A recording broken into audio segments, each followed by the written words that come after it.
The next thing we wanted to talk about is if you bring the ball up, or let's say you have the ball, right? 2 has the ball, right? 3 passes that ball to 2, and then 3 decides to cut to the basket. If there is a defender on 3 and there's a defender on 2, right? Maybe there is no pass to 3, so now 3, like we said in the earlier video, 3 should come back out and take over that corner spot. 5 is going to fill back to the top, and 1 is going to fill back to the wing, right? 2 has the ball, so what can 2 do? 2 can pass that back to 5, right? And maybe there's a defender here, and now 2 would come set that screen to 5, and then 5 would attack this way, right? And 2 should end up rolling. So now 5 should either have a jump shot or 5 would make that pass to 2, right?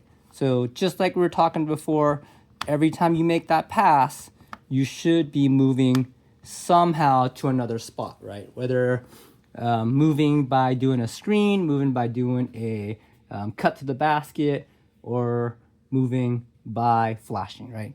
Another option that we talked about is if 2 has the ball and you're stuck and you need to dribble, right? Because we shouldn't hold on to the ball. You want to dribble. If you're dribbling this way, or let's say you're dribbling that way, remember we talked about if someone is coming towards you, expect a hot dog, right? Or a direct handoff, right? So in this case, if 2 decides to dribble the 4, then 2 should better call a hot dog, right? And in that hot dog, 4 is going to come get that ball, and you should be taking it to the next dot. If not, take that ball, 2 will set that screen, and then attack the basket like that, right? So kind of like that.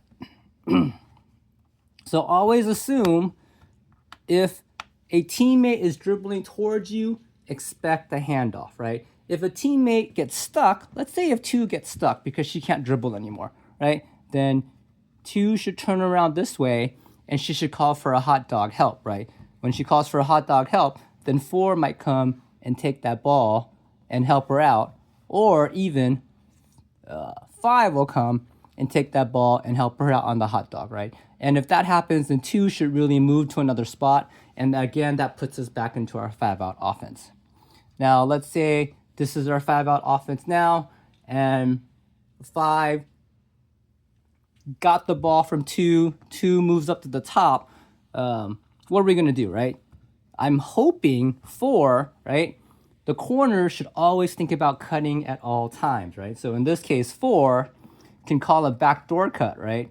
4 can call a backdoor cut, and a backdoor cut means you're going to take 1 step in, wrap around, and then call for that ball. 5 should be able to make that air pass to 4, and then 4 is going to make that basket right there, right? Now, backdoor cuts usually work if the person down here ends up playing sort of like a man defense, right? Now, if this person plays a far zone, right, instead of doing a backdoor cut, you're just going to do a front door cut where you get in front of 3, call for the ball. Once you get the ball, you should be able to take 1 dribble and post up for that shot, right? So, the corners should never be standing there. The corners, if they see the ball in the wing's hands, whether it's here or here, the corners in this picture, 3 or 4, should always be looking for a cut, right? So either do a backdoor cut where you're going that way, or you're doing a front door cut like that, and then you're going to get the ball, right? Sort of like that, and you're going to score, right?